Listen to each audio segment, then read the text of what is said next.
ESPN Northwest Florida. What it do, people? It's the homie Lil Cash. Right now you tuned in with Paul Wilson on the Sports Blitz. 104.3 ESPN, Northwest Florida. The hottest sports show in the South. Let's go. Cause Lil Cash with another hit with Paul Wilson on the Sports Blitz. Where they talk trash and they talk ish. When it comes to sports, man, they too legit. It's 104.3 ESPN. If you love sports, better chime in. NFL, college, local sports, they got it. NBA, they got it. Sports Blitz, the tiger. The show hottest wasabi. Better tune in and go watch it. Sports Blitz with Paul Wilson. If you even tried, you can't stop it. Bone Crusher gon' pop it. No Jeff gon' pop it. Go like, comment, subscribe, and share right now. We are live and local, and it is 4 o'clock on this Tuesday, and you've got us locked in at 104.3 ESPN Northwest Florida, the Sports Blitz with Paul Wilson, and we're so glad that you've joined us today on this hot, beautiful day in Panama City Beach. No doubt the temperature is up, and everybody's excited. As always, on a Tuesday, you can always find the Braves right here. They will be starting tonight, 6 o'clock is the coverage time. 6:40 is the first pitch tonight. The Braves on the Gulf Coast are sponsored by Hewitt Tire and Auto, Brock Pest Control, Bill Bird Kia, PCB Hobby, Cito, and Blue Diamond Truck Accessories right here in the Panhandle. And don't forget, you can always be a part of this show on the Tropical Spas and Pools phone line. It is wide open, 850-215-6290. Don't forget, tomorrow we will be giving away on the air Jaguar tickets for Friday night, so make sure you're locked in, ready to win that here as well. As always, on a Tuesday, we got the Coastal Hippie in the building. Jeffro, how you doing today, my friend? I'm doing good. It's hot out there, isn't it? Tell the truth. Yeah. I mean, like I can't even describe it to you. It's bad. Yeah. Bone Crusher's here. How you doing, Bone Crusher? You're inside, so I'm not going to talk about the heat with you. But how you doing? Yeah. Good in the hood. Oh, good. All right, so let's get back to it. All right, so yesterday, this heat that you're talking about, okay, yeah, that you're working in. It was a high of 91. Yes. Mercury. But it mercury, felt like what's that? That's the thermometer. It uses mercury to go up, and it hits 91, and that's as far as it goes. But when they say it feels like it was like 108. Okay. All right, so yesterday you were like, oh, they don't make them like they used to. They need to get out them kids off them tablets and get out there and run. Now, these kids, yes, they're at school during the week, but this Saturday, that's right, this Saturday, they will be starting the season, full go, football pads. So what I'm trying to say is, what are you saying? That they're not wimps? That you outside are talking about, oh, it's so hot, I'm hot, yeah, it's hot, I'm burning up, I'm burning up. I do this. But you don't am like just rubbing the sweat across my skin. That's how much I'm in it. But you don't have a helmet on, you don't have socks on, you don't have cleats on. I'm talking socks about and a hat on. Well, I mean, are your socks all the way up to your kneecaps? No, okay. No, I'm not a old timer like that. Okay, well, kids are wearing socks all the way up to their knee pads. Why? Because no, I've seen these guys. They don't even wear knee pads anymore. The kickers don't wear knee pads. You're talking about in college. Yeah. I'm talking about kids. You don't think that? Yeah, they're all. The kids are wearing it. Yeah, no, the kids are wearing them. The kids are wearing their thigh pads. They're not wearing Daisy Duke shorts out there like the punter is from Oklahoma. At 6 and 7 p.m. No, they're not. Yeah, they are. No, they're not. The Thursday and Friday games? I'm talking about the little kids on Saturday. Do I need to draw you a picture? Yeah, they start at like 8:30 in the morning. The next game's like 10:30, right? Okay, so and they stagger them. They do stagger them. Yeah. But the 10 and 11-year-olds, they're going to play around noon. Yeah. Well, that's like, that's grueling. And I've been in it. I played it. I've done it. I've been there. I never really thought it was so horrible, and I didn't even worry about hydration. Yeah, but I'm really tough on people when it comes to the physical restraints. And maybe it's easier. Maybe it's easier if you have better circulation and you're. I'm not saying say tall and bigger and everything, but circulation. No, I mean like I'm really hard on people when it comes to look. I don't want to brag, but here we go. You ready? I go to work. Just saying, be careful what you say. I go to work. I am the oldest person on my shift. Okay. I run circles around guys who are 10, 20 years younger than me. Okay. And don't even bat an eye day after day after day. Right. That's how I feel about it. Yeah, but we're talking about kids here. And they're the ones complaining. Yeah, and the kids they got it, man. They got it all under control. Okay, I'm just saying, don't come in here and tell me how hot it is. But they when the kids are going to be in helmets, shoulder pads, shirts over under the shirt, over the shirt, pads on. I'm just saying, it's hot. Yeah. And if you're going to say it's hot, then yesterday's, just put a Band-Aid on it, you're fine, toughen up, buttercup, all that stuff, then remember that. So it's tough out there. So you want me to go out there in pads? So what you want me to do? You're challenging me? Yes, there's a challenge. You wanted me to put myself in their shoes. Yeah. Why don't you? Yeah, you could put yourself in their shoes, and we could. I'm gonna lower shoulder on one of them and hurt them. Yeah. That's fine. That's fine. There's some probably high school kids that would knock your block off. Oh, I know there is. I've met one of them here. Yeah. So, but what I am saying is I just was trying to bring you back into the whole. If it's hot outside and you see how hot it is. I'm sensitive to the mental constraints of people, but when it comes to the physical, I guess I just think that people are wimps because they can't do stuff. Yeah. And you whip yourself back into shape. You're playing a sport, for God's sake. Yeah. You should be in physical shape. Well, the kids they're fine. They're fine as far as shape goes. I'm not talking about shape. I'm talking about just playing. No, I mean like conditioning and all that kind of stuff. And yeah. All that. And it may be bad because guess what I did? Quit all those sports. I don't play those sports any longer, right? Right. So there was some point where I wasn't in the best of condition to compete at the highest level, correct? Mm-hmm. So I guess I should eat my words. Yeah, I'd say. Yeah. I'd say. Because for me, I'm just like, I think it's way too early to be playing football games in August. I just do. I just think make it shorter, and let's go start in September. It's going to be hot, but it's going to be a little different of hot. And let them start in September, and then pop it. Let's go. You can go 7-8 weeks. Then you can start your playoffs. You won't miss a beat talking about going in November. You don't have to play. You don't have to. You're not a high school team. You don't have to play 16 games. I know. As like a little kid. 10. You don't. Yeah. You don't have to. College used to do that. Yeah. You don't have to. You don't have to make more games. Let me just shock you for a moment, and we can argue about this later. Playing games don't always make little kids better. It's practice that makes the little kids better. Just getting into the game because.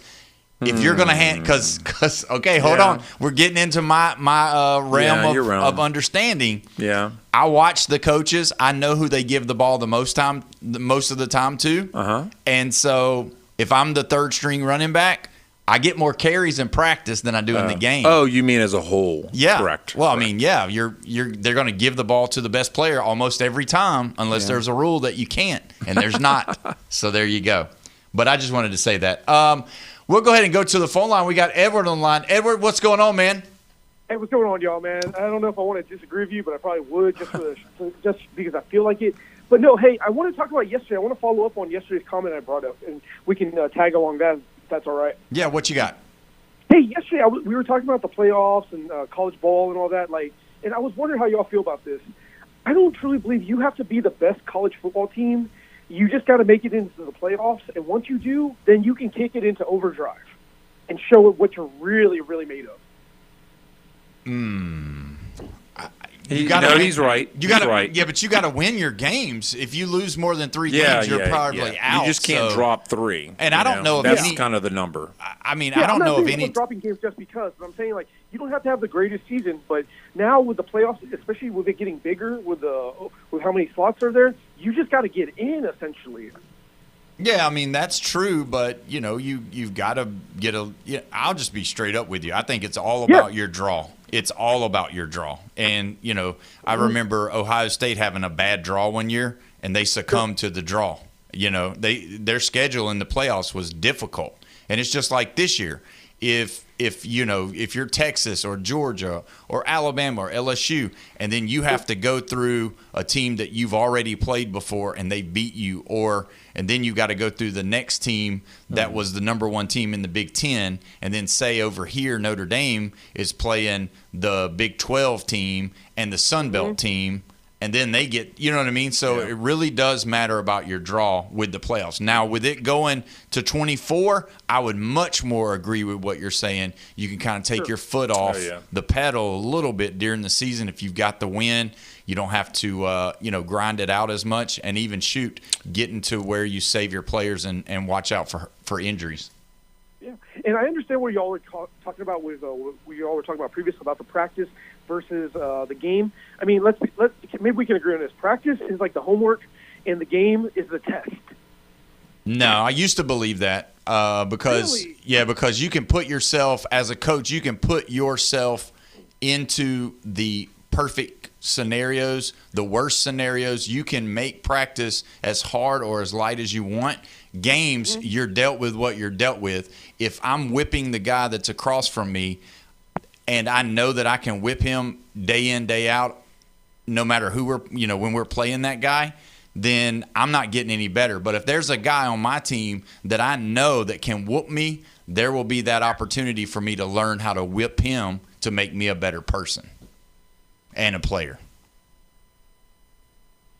I'm glad I called in, learned a little bit today. And I feel like I got shut up today. I'll be honest, man. I ate a little crow. All right. Well, I mean, look, Paul, 2 years straight we've seen where if you said it's the draw, right? Yeah. You don't know who the draw is, really. No. But, no, what I'm saying is that two teams, Ohio State and Ole Miss, had Miami in front of them. And they underestimated them, right? Yeah. Because they didn't know who it was. And then we found out because they beat them. Yeah. And the year before, Ohio State drew Oregon.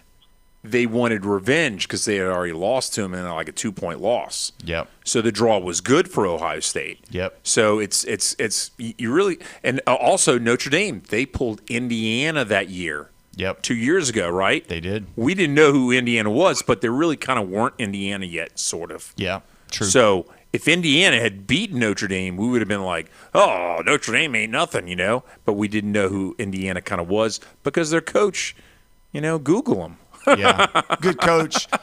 Their quarterback play, though, from the team before Mendoza, it was different. A little bit different. That's why this year is going to be different. Yeah, because I think they only put up like 10 or 14 points on Notre Dame, and it was kind of late, really. Yeah. Hey, I'm going to let y'all go, but tomorrow I'm going to call in possibly, and I want to talk about Von Miller playing for the Dallas Cowboys and what y'all have been doing on him. Yeah, right. Sounds good, man. Thank you, Ed, for the call. Peace. Is that going to be the new old folks' home? Because the Raiders used to be the old folks' home. They sent all the old people to the Raiders. Now the Cowboys might be getting some old players. I don't know. I mean, do you remember in the championship years when the Cowboys and the 49ers were playing each other, and then they would have players that would go from one team to the other? Dion went from – There's two of them.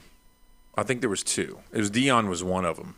No, you had Ken Norton, Charles Haley. Oh, really? Yeah, all those guys. Charles Haley? Charles Haley played with the Cowboys, and he played with the 49ers. I didn't know he was with the 49ers. Yeah, he played with the 49ers early as a younger, and then he played with the Cowboys later in life. Oh, I didn't know that. But yeah, so you had these guys that kind of swapped over and went and kind of thing. So I don't know. So do you like the whole? I know we talked about it a little bit. We will talk about it more tomorrow when he calls or whatever. But, while we're here, do you like the whole – because we talked about how Von Miller's not going to play every down. Yeah. He's like a third down linebacker, linebacker. Specialty player. Do you like that? Because he's taking a roster spot. Obviously – he's taking a guy's jersey. He's going to take number 40. If he has to be coached a little bit less, or maybe they have a specialty advisor that's with him and saying, "Hey, you see this on first down? You see this on second down? Now go in there on third down and make sure that's stopped. Stuff it." Well, this guy's been playing long enough. He doesn't need an advisor to show him. He might look at a tablet or something on the sideline and see what they're kind of doing and see maybe where give him some extra sniffing salt and saying, go and taste that guy and just destroy him. I think sniffing salt is disallowed on the sidelines now. Yeah, we don't know what's going on the sidelines, especially the Patriots sidelines. But yeah, so I think it's a I don't love these old guys coming back, and it doesn't really always pan out. Mm-hmm. You don't think it's going to pan out. I thought it would. Well, I think Von Miller's way past his prime, where Aaron Donald, different situation. He's not as old. Yeah. And he left the sport completely. Right. Yeah. On his own terms. Which is kind of wild. I mean, if you're 1 year out, it makes a difference. If it's 2 years out, boy, you should have been working out this whole time while you were gone, because 2 years away from something, I know they say it's like riding a bike, but it's different when you're out there in the professionals. Yeah, it is. But it's like when you get injured, though. It's like when you get injured, you're out for a whole year, maybe. Yeah. And then when you come back, you're back, but you're like, man, am I slower? Am I faster? Yeah. Am I back to where I used to be? Yeah, there's that. But I think Von Miller, just being a free agent, I mean, he played well last year for what he was doing. I mean, again, this guy's very smart. He's a veteran of the league. Mm-hmm. He's played at the highest level. He's won the highest prize. He knows how to rush the passer. Yeah. He knows what to expect. He's probably played against over half the teams that he's going to be playing against, for sure. Yeah. As far as, being able to understand who that right tackle is, left tackle, whatever side they're putting him on. Yeah. And I think because of it, I think they'll be a better team with him playing because of his leadership, because of he's been there before. And, again, you might get if there's a communication early on, laying it out for him, saying, hey, look, this is how many plays you're going to play in a game. You only get 35 snaps. Yeah. You make those 35 snaps like you be a caged animal going after that quarterback, because that's what we're paying you to do, is to disrupt the quarterback's timing, disrupt his passing, make him get rid of it quick, or sack him, or clog take a lane for the running back. Yeah.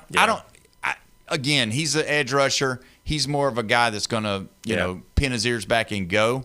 They've got Quinnen Williams and those other guys there that they just had signed to clog that middle, and that's the biggest thing.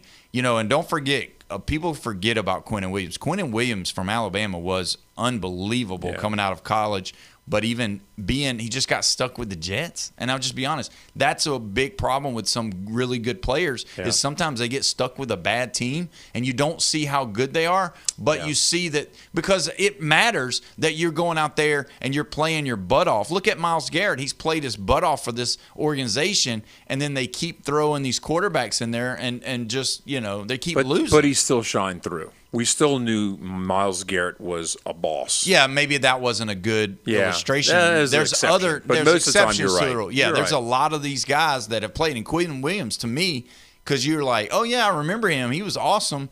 Because his thing about him coming out of college is he was like a big bar of soap, slippery, can't block him. Oh yeah. And so that was the big thing that they used to talk about with him. So I just think moving back to this defensive line, and we should have Stone Cold Brian Austin here.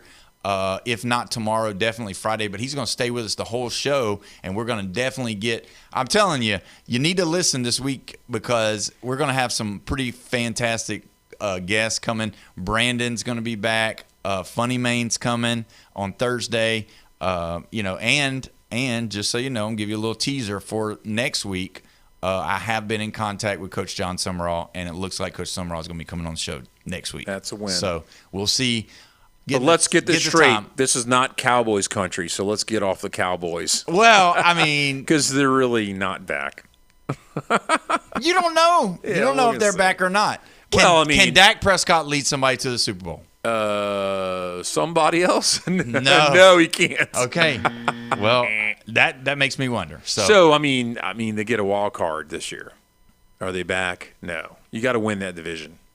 Yeah. And that's going through the Eagles, and everybody knows it. I feel like every time we have a team that's been successful in the past, we always just say, "Are they back?" And it's like, well, there's only. Can they just be like here for a little while? Why do they have to be back? Well, they've been gone. I mean, look, the Miami Hurricanes, when we were talking about that, hadn't been in the playoffs. How long have we been doing the playoffs, Paul? Since 2013. It's been 13 years of doing the playoffs, and the Hurricanes finally made it. Yeah. So, Nebraska, not back. No. I mean, there's people that are college football fans right now that don't know why we even talk about Nebraska. Yeah. They're like, why would you talk about Nebraska? And barely even talk about Penn State. That just 1 year. Right. Yeah, no doubt, for sure. We're going to go ahead and take our first break. When we come back, we are going to dive into all kinds of stuff. You don't want to miss it. This is going to be a good show today. You're listening to the Sports Blitz with Paul Wilson right here at 104.3 ESPN Northwest Florida.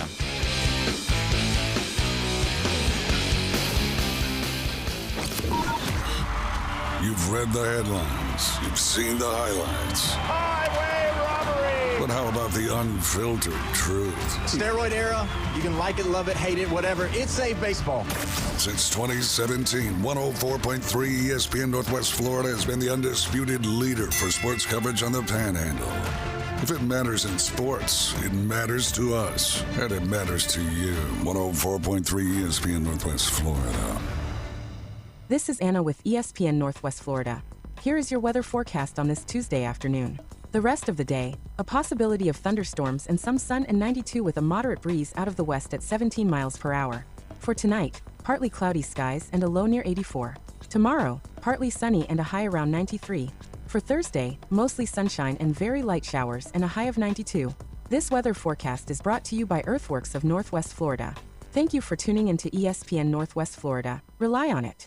On September 2nd, DraftKings Game Day arrives with massive deals, exclusive deals, and an all-day celebration built for sports fans. The countdown has begun. All roads lead to Game Day. The DraftKings Sports app is now live in all 50 states. That means Florida, from Texas to California, every fan is in on the excitement. One app, every sport, all 50 states. DraftKings Game Day is yours. Remember the date, September 2nd. DraftKings Game Day is the kickoff of a new season, a new era, and the biggest day in sports history. Get ready to celebrate. New DraftKings customers sign up with the code NW Florida. Spend $5 to get $150 in rewards within 14 days. That's code NW Florida in partnership with DraftKings. The crown is yours. Event trading offered by DraftKings Predictions, a CFTC registered introducing broker. Trading involves risk of loss. Market availability varies. Eligibility restrictions apply. $50 every 7 days via click-to-claim issued in non-withdrawable predictions dollars that expire in 1 year. Ends August 23rd. Terms dkng.co/predictions promo. Nationwide based on sportsbook, predictions, and free-to-play sports contest availability varies by state.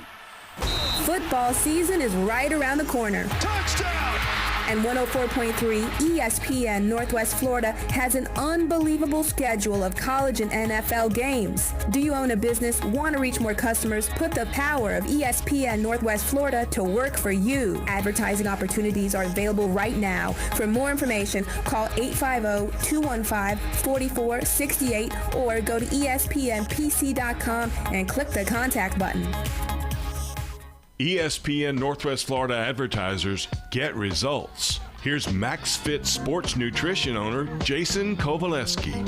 So if you're looking to advertise, or if you have a small business and you're looking to drive traffic to your store, check out ESPN 104.3 with Coach James Hale Show. I've been working with them for 7 years. They've driven a lot of traffic to my business.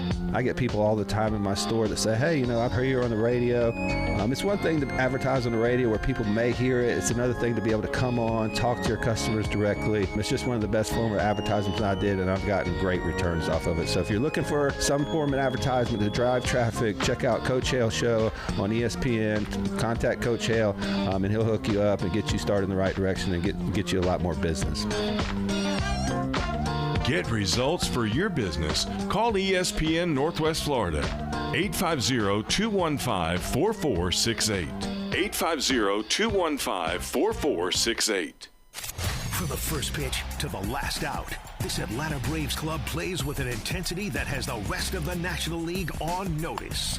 Ozzie hits one well to deep right field. At the wall now, Casey, and it's gone! Tonight, the Braves hit the road for an interleague series in the Twin Cities as Atlanta takes on the Minnesota Twins at Target Field.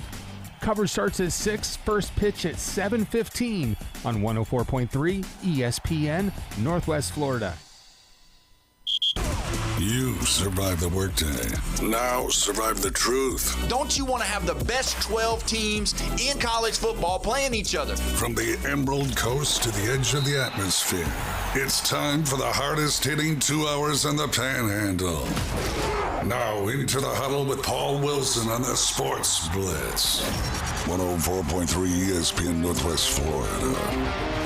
We are back live and local right here at 104.3 ESPN Northwest Florida. It's the Sports Blitz with Paul Wilson, and you're locked in right here.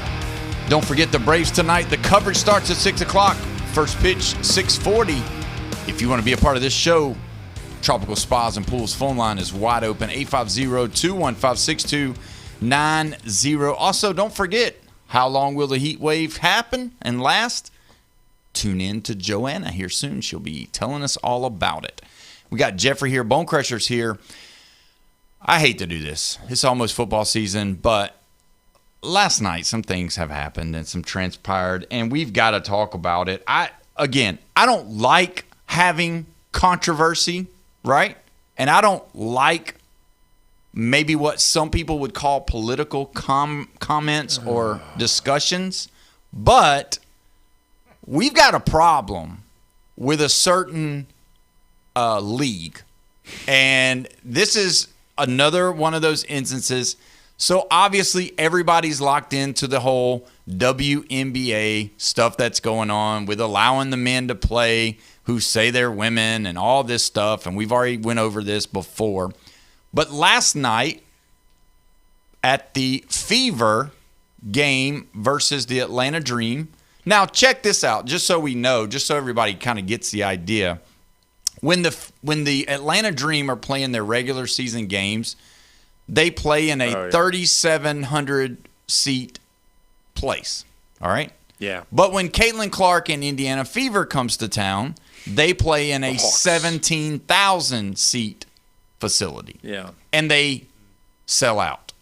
Okay, so to say that, this has always been that, that Caitlin Clark hasn't really bumped, that she has. Like, let's just stop. Whether she's the best player in the league, that's tomatoes to oranges. We're not even talking that. I know people say apples to oranges. I like saying something different. But it's just totally different. I'm not saying she's the best player. I'm not saying she should win MVP. She is the draw. When people are coming to watch the Atlanta Dream, 3,700 people is at most what they usually get. Last night, 17,000 people. I don't know what percentages that is. I'm not a mathematician. But either way, a lady and her daughter are there. They paid $1,000 each for their tickets to be right there, right behind Caitlin Clark's the bench. $1,000 each, so $2,000 in just seating. They wear a shirt that says XX/XY. We support girls. We support women. Something like that. All right. I didn't see the shirt all the way. During the game, almost as the game was over, because they took pictures and they were there and they were right. During the game, security comes over to them and hands them a shirt and says, "You must put these shirts on or you've got to leave." So they have paid their $1,000 to be there. It doesn't say anything about anything. Now, I will say this. During the game, a person was wearing in supportive of a trans, okay? And that person was on the Jumbotron during the game, screaming and doing, cheering and all of that. It was clearly that person. Everybody in the whole place on the Jumbotron could see him. They did not go to that person and give them a shirt to cover it up, or you're going to have to leave. So that's just a deal that happened. All right. So the Atlanta Dream has put out a statement. The Atlanta Dream believes in creating a safe and inclusive environment for everyone. Unfortunately, at last night's game, the WNBA security. Oh, not Atlanta Dreams right. security. WNBA security took actions that fell short of that standard. At no point was the Dreams personnel involved in the decision made by the WNBA security. The league issued this statement earlier today. The WNBA is aware of interactions at last night's game in Atlanta in which fans were asked by league security to cover their shirts. This should not have happened. Yeah. Okay, so I said all that to say, number one, somebody told that person to go give them shirts. They had shirts ready for people that they didn't want wearing specific clothing there at the game. It wasn't the one side, it was the other side. All right? So somebody does it. I was as shocked as you were about the whole, I thought Atlanta Dream would have their security, but it wasn't. So the well, okay, so what you have to understand is that the Dream play at, one place, right? 3,700 capacity, or that's their average attendance or whatever, right? Yep. They were playing at the Hawks place. Now, usually you don't have WNBA security there. Usually you would have the Hawks Arena employees as the ushers and the security. And that's how the Superdome works. It's not, you aren't an employee of the Saints. You're an employee of the Superdome. I got you. And that's how ushers and security works at the Superdome. I'm just letting you know that's my experience. Right. I don't know about Tiger Stadium. I don't know about the Hawks Arena. But I would come to an assumption that it would probably be the Hawks Arena employees.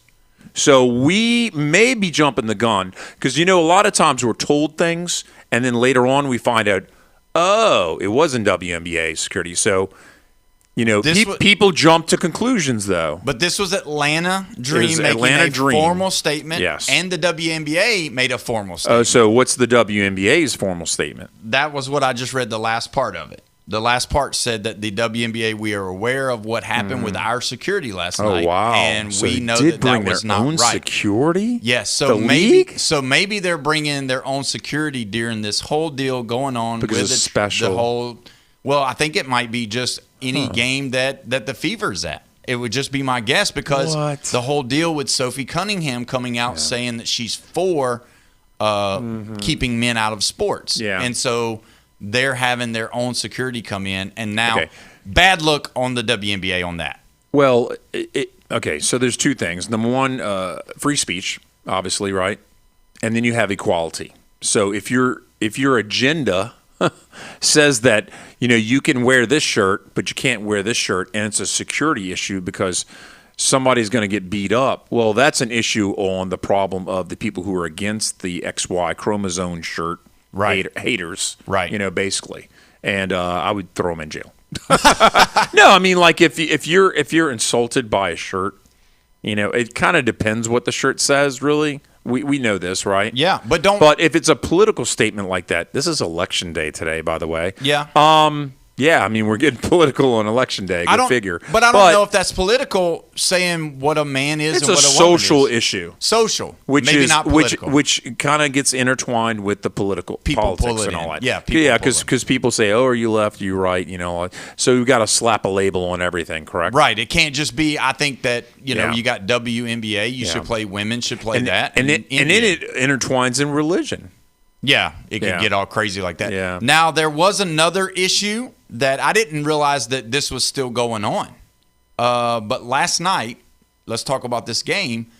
Last night for the national anthem, the Atlanta Dream Team, they chose to stay inside the locker room and does not want to participate with the national anthem being played. Okay. Indiana, they were out there. I think some people put their hand over their heart. Some people had their hand behind their back, whatever. Nobody kneeled, but Atlanta, as a team, coaches and all, staff and all, players and all stayed inside the locker room. So, bad publicity or good publicity? Horrible. Atrocious. According to ESPN.com, 3 people were asked to cover themselves and were given shirts. 2 of them had that XY chromosome thing, but according to ESPN.com, one of the shirts that had to be covered was in support of transgender. So it was after the fact.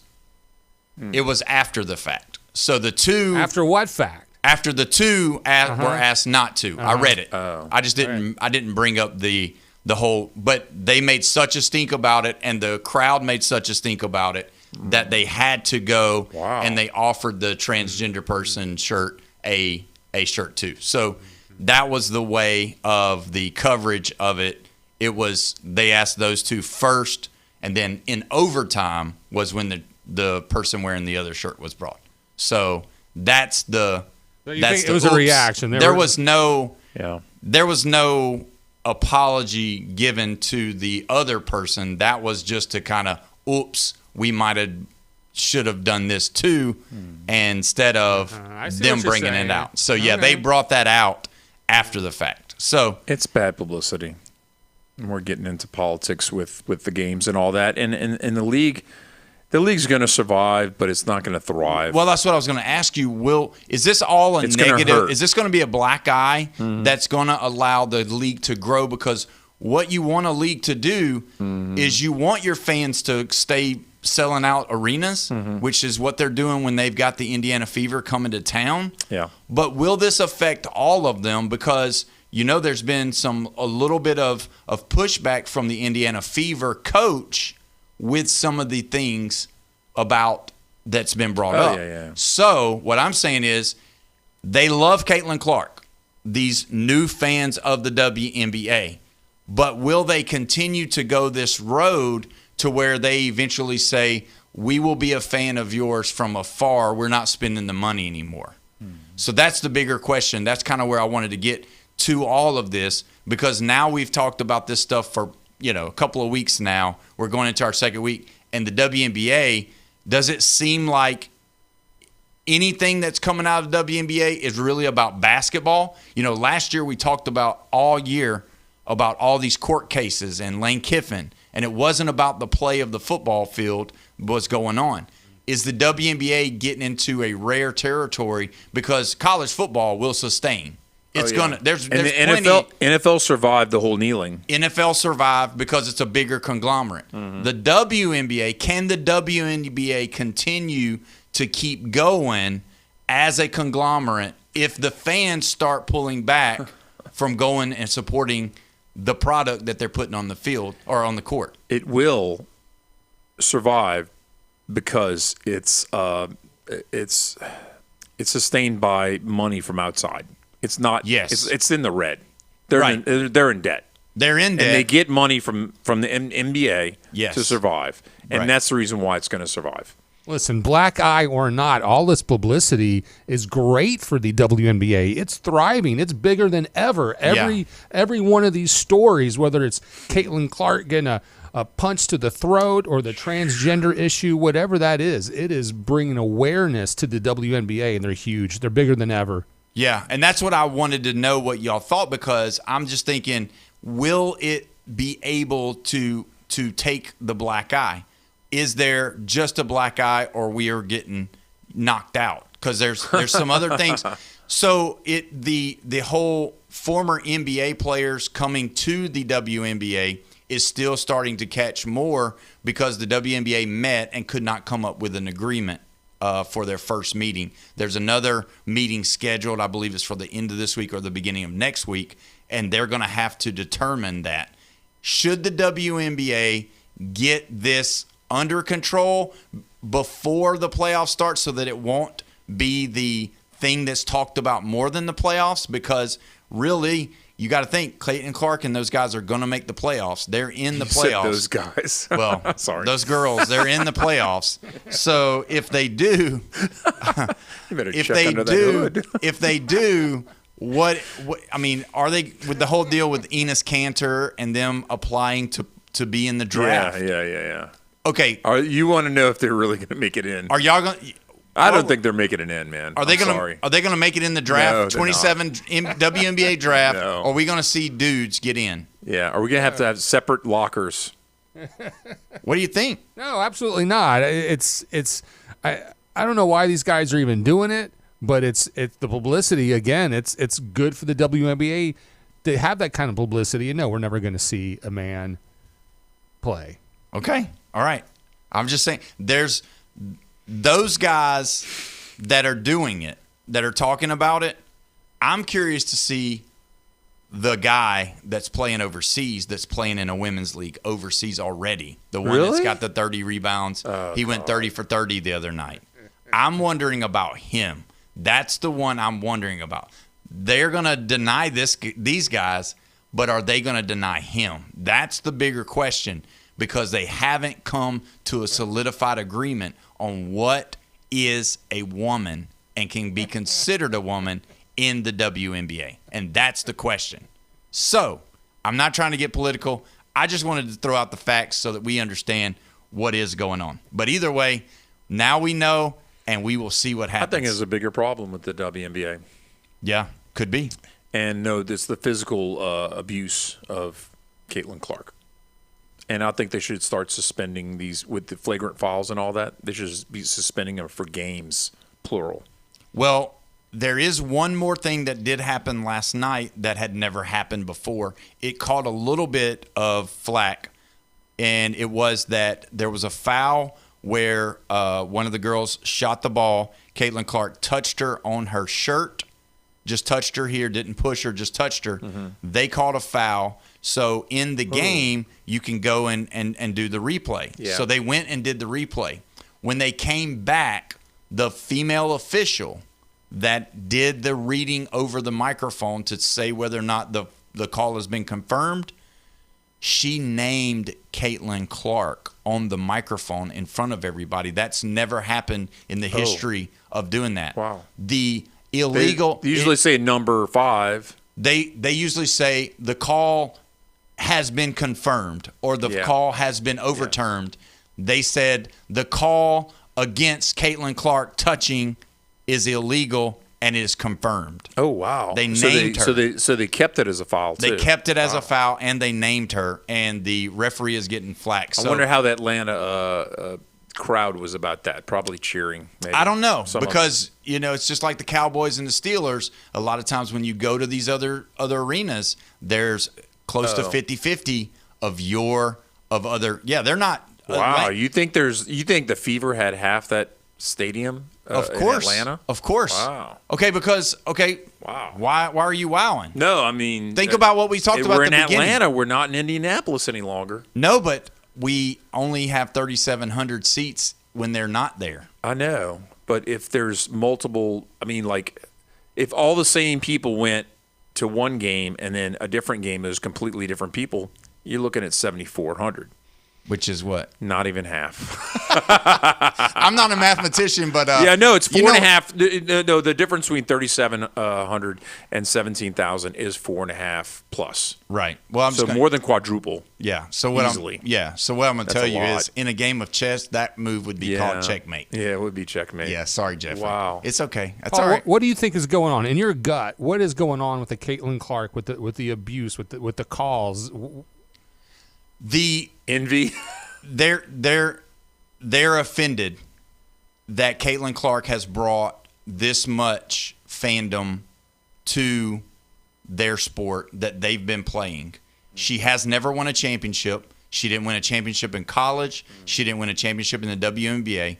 She is getting the flack because of there's been a lot of women, not only during but before, that did not bring the people in. I mean, you're talking Cheryl Swoops, Lisa Leslie, all of these ladies that have come in and built this league. And this league, like Jeffrey said, when people start talking about it, they're like, yeah, but you've always been in the red. You've always required other money. Now that Clark's here, we're bringing more money to this place. You're making more money because of her. And they hate that because they feel like they're being disrespected in the fact that she's the reason why they're bringing all of this. Maybe they do need to bring a man in because if you, like my sister had a dental practice, nothing but women in that office. And when you have an office of just women, this kind of behavior happens. When you insert a guy into that office, it levels things out. It keeps that bickering and that envy and that jealousy. It keeps that at bay. Maybe they do need a man. Oh, my gosh. But in verse, though, I've worked in an environment that was all men, and it was a locker room mentality. And as soon as you threw one woman in there, the guys are all trying to behave and trying to watch their words. Yeah, and that's they true. Act different. But if you want my gut about it all, it has nothing to do. It's her popularity. It has nothing, and there's anger. Well, there's envy. Well, there's hatred. If Michael Jordan had never won a title in the 90s, the whole thing that was leading up to that, the Lakers, the Celtics, and the Pistons, especially. Yeah. Even Cleveland Cavaliers. 76ers. They were all jealous of an up-and-coming player that they that they were worried was going to take over, and he did. Yeah, and that happens. Yeah. But everybody would say until she wins a championship, you can't, you know what I mean, until she wins a championship, because that's the number one pushback is that they're like, she brings all these people, but she's not even the best player. Mm-hmm. That doesn't matter. Oh, yeah. It doesn't matter. It's she's bringing the money. And you know what? Whether or not anybody likes this or not, the WNBA is a business first, and it is there to make money. As much as it is to provide entertainment, it's no different than anything else. There was a time where Dr. J wasn't the best player any longer, but he won a title. Yeah. Hakeem Olajuwon, same deal. Yeah. And that's the thing. When you have these different people, they add to it. Well, what happened is where a lot of fans were new and brand new to the sport. They didn't never watch it until she came. And then when they come in, they were like, oh, well, she's the greatest ever. And then when they did that, that offended a whole group of people. And that's the problem. They should thank her. Yeah. I mean, it's, and you've got different sides of every story. But at the end of the day, my opinion is, she's not the best player on the whole, in the WNBA, but she is the cash cow. She's the one who people want to see. And that's just how it is. And normally the person that everybody wants to see is usually the person that they help and push to the top. They didn't learn from the NBA. They're doing it their own way, and it's backfiring. It's backfiring miserably because they're not pushing their best player up. They're actually pushing her down. And what they're doing is they're alienating their sport. And when they alienate their sport, eventually, time will tell.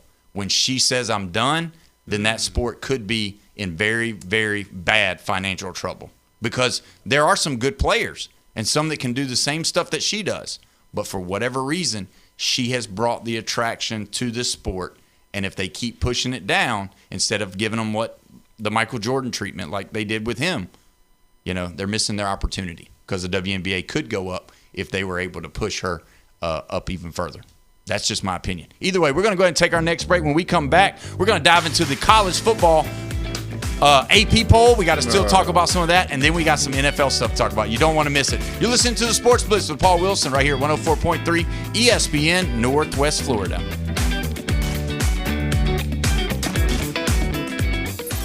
ESPN Northwest Florida. The Sports Blitz. You know what's the sad part is if somebody's pretty, you don't think that they're tough. But I'm going to tell you right now. No. I can't believe you just said Troy Aikman. Troy Aikman. You would think that this guy's all made up and everything, but the guy was actually pretty tough. All right, let the record show that no man is pretty to me. All right? Can we get Jeff's top 10? The Sports Blitz. Live and local, weekdays, 4 to 6. ESPN Northwest Florida. This summer, Hard Rock Bet has the hottest baseball betting odds in Florida. Vig, juice, fee, whatever you call it, we're cutting it. It's the 10-cent summer sale. That's flat 10-cent lines for winner, spread, and over-under pregame bets. Same bets, better odds. This August, only on Hard Rock Bet. Offered by the Seminole Tribe of Florida. Valid for money line, spread, and over. Under pregame markets with odds between -250 and +250 only. Must be 21 plus and physically present in Florida to wager. Terms and conditions apply. Concerned about your gambling? Call or text 1-833-PLAY-WISE. Upgrade your time on the water. Blue Water Marine Electronics is officially open at 2320 West 15th Street in the old Kawasaki dealership. Blue Water Marine Electronics, your premier destination for marine tech. They sell, service, and install everything from top-tier GPS and fish finders to sound systems and trolling motors. Need repairs? They're Bay County's authorized Minn Kota Warranty Center. Blue Water Marine Electronics, 15th Street, Panama City. From the first pitch to the last out, this Atlanta Braves club plays with an intensity that has the rest of the National League on notice. Ozzie hits one well to deep right field at the wall. Now Casey, and it's gone. Tonight, the Braves hit the road for an interleague series in the Twin Cities as Atlanta takes on the Minnesota Twins at Target Field. Coverage starts at 6, first pitch at 7:15 on 104.3 ESPN Northwest Florida. Some people say our opinions are toxic. We say they're just a little terminal. The Sports Blitz. This malpractice committee has received a few complaints against you. on 104.3 ESPN Northwest Florida. We are back live and local right here at 104.3 ESPN Northwest Florida, your spot for the Atlanta Braves. Don't forget the Braves tonight start right after the show. 6 o'clock is the coverage time. 6:40 is the first pitch. If you want to be a part of this show, all you got to do is call in on the Tropical Spas and Pools phone line. 850-215-6290 is the way you do that. You can call in or text in. Gator Jamie says that the WNBA will survive because ESPN is shoving it down our throats. These ladies play great ball, but ESPN is using them to push an agenda. That has nothing to do with ball. Kind of sad for the ladies who work so hard to try to be taken serious as athletes. I mean, again, we're in a society now where we just push, and unfortunately, you know, the whole shut up and dribble thing and the whole kneeling thing and all of that stuff kind of has put us in this position to where social issues, which we've talked about, is a thing that we always have involved. And again, I don't love it. I think it should be left up to the politicians and all of that stuff. There should be a governing body that should get it right and move on. I mean, we have ever thought in a million years that we would be wondering whether or not actual biological men were going to be eligible to be in the WNBA draft in 2027? Would we have ever asked ourselves that question? And would have been like 20 years ago if you had asked yourself that question. I mean, I would be very young. You guys would still be kind of older. But if you had asked yourself 15 years ago, would we be asking a question like this? You'd have been like, what? That's stupid. There's no way that's going to happen. But yeah, here we are. And I'm still waiting for flying cars. Yeah. What was the name of the Jetsons? No, that too. But what about the Michael J. Fox? What was the movie? Oh, Back to the Future. Yeah, okay, yeah. so you want the hoverboard is what you want. I mean, they got them right, but not like that. Yeah. No. But either way, again, Christopher Multiconti said Jeff is arguing just because he got hot today. So there you go. Go. Yeah. Maybe I'm like some of those athletes. They kind of lost all the energy and everything in their brain waves, and then that's who we're going to for social issues now on advice. Yeah. We only have about 5 minutes before we have to go to our final break for the hour. Should politics stay out of sports, or can people that have a voice speak up for what they believe and why they believe it? I think that they can, but what they should do is just state their opinion and not be so stupid about it. Because they always say like, oh, this is facts and this is the way it should be, and telling everybody the way things should be. Well, that's your opinion. You can be opinionated, but you don't have to be a jerk about it. And right now, I'll double down on Ryan Clark. Do I hate LSU people? Because apparently it's a couple of LSU people that are on my list now. And Ryan Clark is one of them. And when he's chiming in about Jaden Daniels and he's wrong, well, that's your opinion, Ryan Clark. Yeah.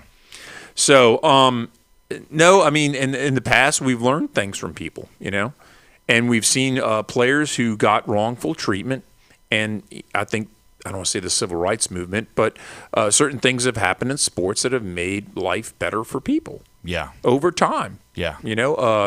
Allowing African Americans into baseball. Yeah. It was a big deal back then. It was. There's stories that we don't know that it was very trying for certain people. Yeah. And but I mean, I just wish they would go about things differently and say, okay, this is my opinion, and not just say, this is the way everything should be. Yeah. They just go about it wrong. And these are people who are paid physically to do a physical job, not mentally. Mentally is here. Physical is here. They do overlap, but still, it's not a mental job like, I don't want to say a lawyer or a banker or anything like that, or engineer or a doctor. It's just a little different. It kind of gets to where, like Aaron Rodgers, he says some stuff that he, you know what I mean? And there's been times where he's been vilified. Oh, yeah, he's been a villain. Absolutely. And then you've got a society of of people like, say, LeBron James that's come out. That's where the whole shut up and dribble thing came from. Yep. You can say what to me. All right, to me, I believe you should be able to say what you want. You can tell if you voted for Daffy Duck and you voted for Mickey Mouse and I voted for, Donald Duck, we should be able to say that's who I voted for. Who cares? And this is that's why. This is why I voted for this person. And this is why I didn't vote for that person. Yeah, I like this part about what and you shouldn't be demonized because of one thing. And again, it's your opinion, and there's people like Ryan Clark. I mean, technically, he was being paid to talk and give his opinion about stuff. And the thing is that business, that company said they no longer wanted his opinion anymore. They didn't want to pay him for his opinion. Yeah. That's exactly, Take your opinion and go to a podcast. Go somewhere else. Let somebody else pay you. Yeah. ESPN Northwest Florida pays me for my opinion, and if they come in tomorrow and say, we don't want your opinion anymore, you got to go, then that's part of that's the way it goes. And so I just think that if you're going to be a professional athlete, obviously you're going to be out in front. There's microphones stuck in your face every day. And I want to know what you think about this maybe, or I want to know what you think about that maybe. And it's okay for your opinion to be, and that's your opinion. I like what Patrick Mahomes said. Patrick Mahomes said, I don't tell people who I vote for or what I do, but I have my own personal opinions, and that's between me, my wife, and my children whenever we go to the ballot box. Yeah, and that's fine. That is 100% okay, rather than saying, oh, I ain't voting for that guy because I hate him. I think he's a worthless piece of garbage, and if you vote for him, I don't want you to be my fan. Well, that's another step. And the whole cancel culture thing. Yeah. When LeBron was trying to lecture to us how we have to be or how we have to support this or not support that and everything, and then you go over to China and you're making money off of a country that basically enslaves their own people. I mean, come on. Yeah. Just get off your little pedestal because nobody's listening to you anymore because you're full of it because you have a double standard. Yeah. My question is LeBron have a college degree? Maybe. I don't think so. He might. I don't think so. I don't think probably he went given to him by Akron Zips. The Zippers. But either way, we're going to go ahead and take our break. When we come back, the politics stuff is over. We're going to be talking about college football and what is going on. It's going to be touching a little bit about what we talked about yesterday, but I got some stats for you. Don't want to miss this one. You're listening to the Sports Blitz with Paul Wilson, 104.3 ESPN, Northwest Florida.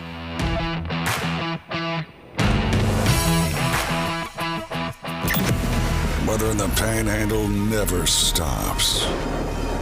Turn to 104.3 ESPN Northwest Florida. This is Joanna with your latest forecast. We're up to the minute weather reports all day long. A chance of thunderstorms and moderate rain. In-depth storm coverage. Hurricane Helene. And breaking weather as it happens. We do have a tropical storm warning. ESPN Northwest Florida. Rely on it. This is Anna with ESPN Northwest Florida. Here is your weather forecast on this Tuesday afternoon.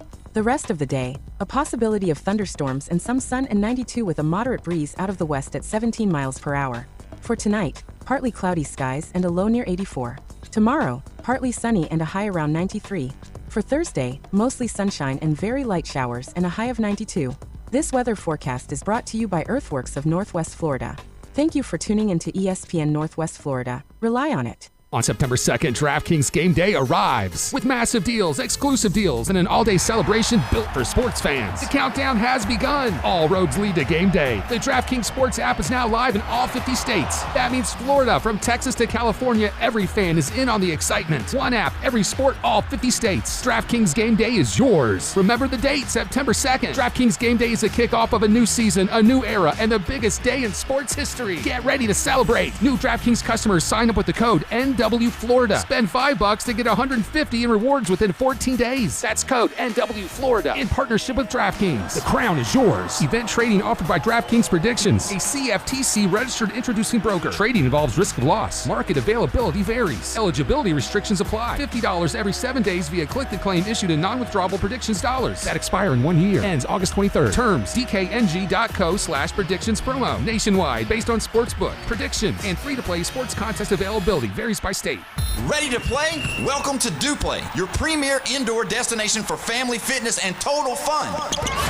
DuPlay is designed for fun, movement, and skill building for all ages. Kids can explore our active playgrounds, while athletes and teams can utilize our turf fields, indoor soccer, batting cages, full basketball, and volleyball courts. With open play, training space, and structured activities, it's all inclusive at the new DuPlay in Panama City. Take a look now at DuPlayOnline.com. That's DuPlayOnline.com. WJSX Lynn Haven, WVLQ Port St. Joe, ESPN Northwest Florida. Back to the gap at the wall. Out of here! From the first pitch to the last out, this Atlanta Braves club plays with an intensity that has the rest of the National League on notice. Ozzie hits one well to deep right field at the wall. Now Casey, and it's gone! Tonight, the Braves hit the road for an interleague series in the Twin Cities as Atlanta takes on the Minnesota Twins at Target Field.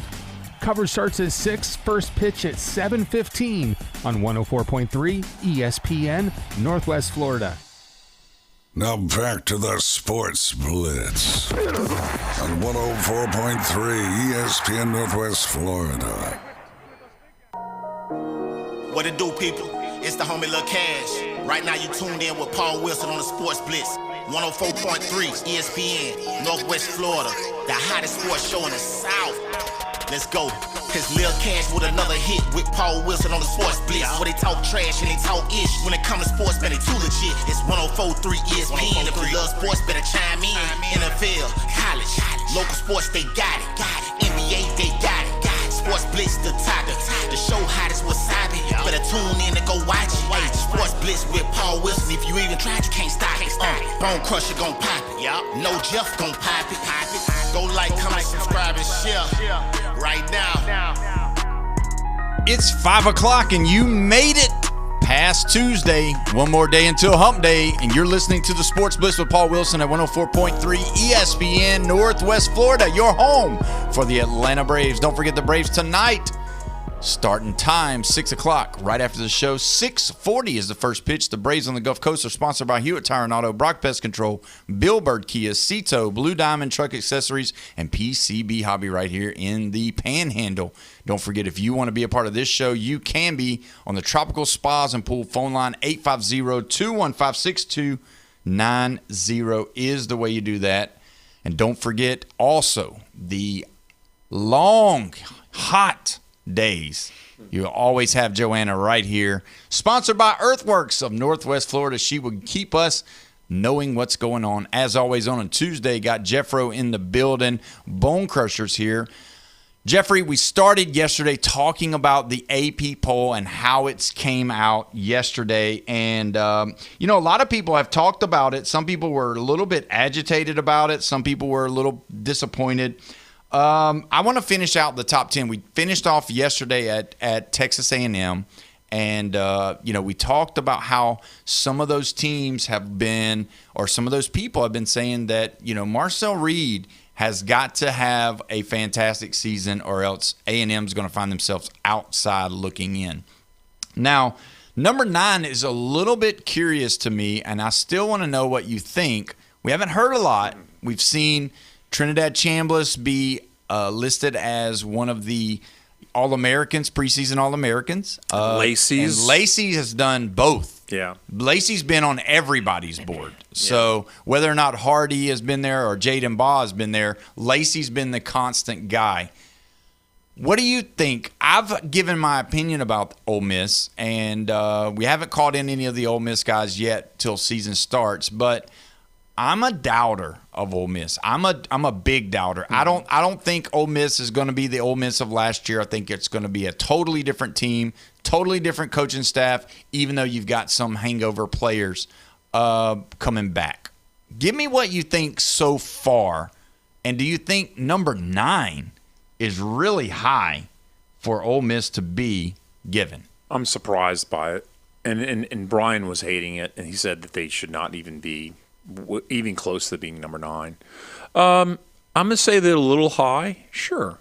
But, You don't think they learned stuff from Lane Kiffin while he was there? Of course. Listen, it has nothing to do with the fact that they've got talented players, but you have to be able to coach a game. Now, you say, well, they beat Georgia in the playoffs last year with that same coach. It's not the same coaching staff. Their whole offensive coaching staff is brand new. All of these guys are put together. Let me just say this. When you've got a new coach coming in and you've got a new coaching staff for just one side of the ball, okay, I'll give you that their defense is going to be pretty much close to what they were last year. They'll do the same thing that they done last year because their defensive staff is pretty much the same guys, and their head coach is now, or their defensive coordinator is now their head coach. But you can't just, it's not a taco. You can't just put stuff in it and just think it's all just going to mesh and go together and it's just going to taste like a great meal. It's not that way. You can't do it. Ole Miss has different guys that are coming in from different locations that's never worked together. So, yes, this is not a taco. This is not a taco salad. You can't just throw it all in there and expect it to be a great meal. This Ole Miss program, to me, has hit their ceiling, and they're going to go back to being Ole Miss again. Is it because of that program has not really had the consistency of Yes. being? Okay. Because they haven't had the players. So in LSU, like Les Miles comes in and wins with Saban's players. Right. Coach O goes in and wins with Les Miles players. Let's don't shoot Les Miles in. He had his players too. He went to the national championship. He did have some great players. Yeah, but some of them were like lag over from being recruited from high school by Saban. Of course. Yes. But he did have some of his own players Les Miles was a good coach. He won a lot of games. He did a lot of stuff. You always had to play LSU because LSU. In 2011, he lost the national championship. Correct. They went completely undefeated, right? Yes. And that was his own players, right, 100%. And they beat Alabama that year. Yeah. And they didn't make it past the 50-yard line in the championship, though. Yeah. 21-0. Yeah. But anyway, I didn't want to hurt your feelings. That's okay. We won 9-6. Yeah. 9-6 is not 21. No, sorry. It's not. But yeah. So I mean, Ole Miss. Yes, quarterback's good, running back's good. Mm-hmm. Do you know their wide receivers? No, okay. I don't. Do you know their edge rushers? No, I don't. Do you know anybody else on that team besides Kejuan Lacey and Trinidad Chambliss? No, I don't think I do. The kicker. Oh, the kicker, yes. You know the kicker, but you don't know his name. Really good. Yeah. they might need him. But I'm just telling you, last year's team, what did they have to do a lot of times? Outscore people. Yeah. So that lets you know that defense is not going to be, Yeah. And the reason why I am not an Ole Miss fan in all of this is because of the players. I don't think you're going to have the players. You're not going to have the skill positions because they're – why did a player want to come to Ole Miss before? Because Lane Kiffin was there. Right. Yeah. And he's put people in the NFL. Well, and he's coached in the NFL. In 97, when Peyton Manning left Tennessee, they won the next year with T. Martin. Correct. And everybody wanted to be there because Peyton Manning was there. Correct. He built something. And I think that there's enough players at Ole Miss that they're going to end up being ranked at the end of the year because everybody wanted to be there. And they've built this up. Playoffs? No. Okay. So, I mean, that's a great... But are the top 20? Sure, they'll finish the year in top 20. And they might. And it's not... It's a tough schedule, but it's not impossible. Well, that's the part that I'm confused with the AP voters. Uh-huh. Because they've got a lot of these guys up here in the top. I mean, they're going to vote for teams, right? And there's a drop-off. Once you get to number 7 and you have Miami... Then you go to Texas A&M and Ole Miss. They're on the next level plateau. There's a drop in how many points they gave people. I mean, enough people voted for Ole Miss to be right up in there. And the same thing with A&M. But the difference is that Miami got the respect in the top 7. The top 7, I'm not saying it's a plateau from 1 to 7, but there's a grouping. And there's a drop-off in points right there when you go from 7 to 8. But when I look at it, Ole Miss is at. I'm looking at the number of wins and losses. And when you look at it, Ole Miss has got to go through these teams that you have right there around you. Yeah. You can't lose 3 games and get in anymore. Yeah. So you're thinking more of an 8-4. Yes. That's not the bottom, though. That's the top for me. Ooh, really? Yeah, 8-4 is about. I think you better look at those schedule. 8-4 is about as good as because They've got to beat Florida. They've got to beat. I mean, there's teams that they've Florida, got. LSU. They've got to beat. I don't people. even know if they're playing Bama. They've got to. They are not playing Georgia. No, they're not playing Georgia. Yeah. They've got to play teams. I mean, they've got to beat teams that historically have beaten them. Yeah. And again, the whole rookie head coach thing is a big deal for me. So, that's the biggest question. So, you said yesterday, Georgia, Texas, ending at the top. That means that Bama's number 3. The AP though is saying that A&M and Ole Miss are going to be the other 2 teams from the Texas, from the SEC. No, I see what you're saying. Because there's only going to be 4. So you're we got saying, 5 last year. There's probably going to be 4. Yeah, there's probably going to be 4. If maybe even 3. Who knows? Because the year before it was 3. They'll get 4. Yeah. So you have Georgia, Texas A&M, Ole Miss, and then number 11 LSU. They're out. Well, you got number 10. Number 10. You're 10. Oh, my God. Yeah, you're looking. See, they're going to eat each other. You know there's not going to be this many teams up like in that little branch right there. They can't be. That's what I was trying to say. This AP poll really didn't take in the fact that they just did it by points. They didn't take in the fact that you're not going to have a 7, 8, or 8, 9, 10, 11, and 12 SEC because there's no way because they all kind of play each other. Yeah. And there's going to be losses at the end of the season that's going to knock them down from that top 10 ranking. Yeah. So, but let's talk about Oklahoma, though, real quick. Yesterday, Brian said Mateer, fantastic, loves him. Yeah. If he stays healthy without getting hurt like he did last year, are you putting them at the number 4 team? Or not? I'm putting him in the 5th team because I think A&M's going to Reed's going to get found out and they're going to be able to stop A&M. And where I think Oklahoma's going to be the 5th wheel. Okay, so you don't going to be right on the outside. So you see Oklahoma's on the outside looking in. 14, 15, right up in that range at the end of the year. Okay. Yeah. Well, let's move on to your team, LSU. They put them at 11. Yeah, that's a lot of respect. That's ahead of Texas Tech, who's a playoff team last year. That's ahead of Alabama, who's a playoff team last year. Yeah. I mean, Lane Kiffin really did coach his team to the playoffs last year. Yes, 11-1. So, do you believe with the talent, with more talent than he's got? I don't know if the quarterback position is more talent. Yeah. I don't know if the running back position. That's a wait and see. Yeah, I don't know if the running back position is more talent from last year. Yeah. But defensively, yes. Oh, yeah. Offensive line, we'll see. Yeah. So, do you think that's a little better high wide receivers though? Yeah, definitely better wide receivers. Is that a little bit higher than you would like for them? Well, I mean, are we talking rat poison here? Yes, is this rat poison? It is a little bit of rat poison. I was kind of liking it. I think the coaches were 16th? Yeah. Yeah, I was kind of liking that safe position where everybody's not got you crossed out. But there's teams that are going to come at LSU, and I'm pointing at Ole Miss and Tennessee. Yeah. They're going to have it marked off, and they're going to want it. And it's everybody. Let's just say this: everybody wants it. Public enemy number 2. Everybody wants it. Public enemy number 2 in college football. I don't think there's anybody that's just like, oh, we play Ole Miss this weekend. Hopefully we'll be up for the game. Like, come on. I don't believe any of that. Yeah. I believe now everybody's going to be like, hey, we're playing to get in the playoffs. Now, if you say next year is going to be different, I would say that. Next year will be different when they go to the 24 teams. When they go to the 24 teams, there will be a lot more relaxed players because they know that they'll get an extra game. They get an extra game or two to lose. Yeah. They don't have to win 2. They don't have to win all their games but 2. Wow. You know? I don't think they're going to take the foot off the pedal.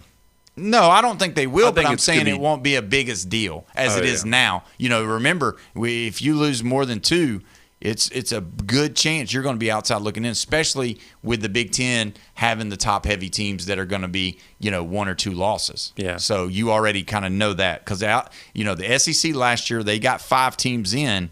And then let's move on. So we got 12 Texas Tech. Mm-hmm. Do you like that? No, I don't. So they're giving them a little bit of recency bias. Yeah, right? obviously. I mean, they don't have their quarterback. They're going to be on their third quarterback because their second quarterback's hurt. Mm-hmm. So they're still saying that this team has got enough money spent on the NIL program. And they trust the coaching. They trust the coaching that he's going to get them ready. And their schedule is weak enough that they'll be able to be okay. I'm not a fan. I think Texas Tech and BYU swap places this year. I think BYU's the team to beat in the Big 12 instead of – because you never know. I mean, Oklahoma State's there with Mestamaker and his coach. I mean, they threw for a lot of yards last year at North Texas. What if there were players within Utah that as soon as they saw the Utah coach leave, they're flipping to BYU? Could have. They could have. We don't know because we're not privy to the Mormons. Just kidding. Let's go to 13. Alabama. What do you think about that? That's way low. Where's the respect here? No respect for Alabama. Yeah. And nobody's screaming or yelling. I mean, Alabama fans are kind of like, it was wait and see. Yeah. Let's settle this on the field, which is a smart way to do it. Yeah, it is. But you still, you can have the whole, I mean, let's just be honest. All right. I hate to do this to you. I mean, Brian Kelly, they disrespected him last year. They did the whole 0 and 0 on the shirt, trying to get motivation to play. Yeah. Does motivation really work? Like, come on. Honestly. Like, us against the world, baby. I mean, is that played out? Guys. I mean, that's just, come on. I mean, well, you know that when you come into this game, you got to be ready and you got to dominate. And a mindset of, let's put some bulletin board material, whatever, man. Whatever gets you going, fine. But realistically, Alabama being disrespected, I don't know. He doesn't seem like he motivates men in that way. DeBoer, I'm talking. Yeah. He doesn't seem like he's the type of guy that goes, come on, man, let's go. They're saying we're 13th in the country. Like, let's get it going. Yeah, I don't see, It's worse than that. You know how it's worse than that? Because Georgia and Texas are up there, and everybody's pretty much saying they're going to the SEC championship. Bama just went to the SEC championship last year, okay? Yeah. And who did we just end up talking about? Texas A&M, Ole Miss, Oklahoma, and LSU. 3, 4, 5, 6. You're telling me Alabama's the 7th best team in the SEC? That's what they're saying. That's the biggest insult right there. Yeah. That's crazy talk. So is that more big of a down talk of a team, or did Indiana get the most? No. It's Bama. Bama got way worse. Let me preface this, though. Indiana is number 6. Yeah.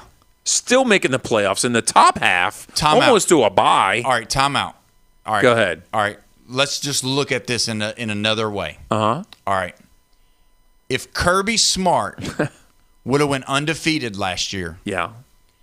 And if his quarterback would have been the number 1 pick Heisman that had transferred into Georgia. Mm-hmm.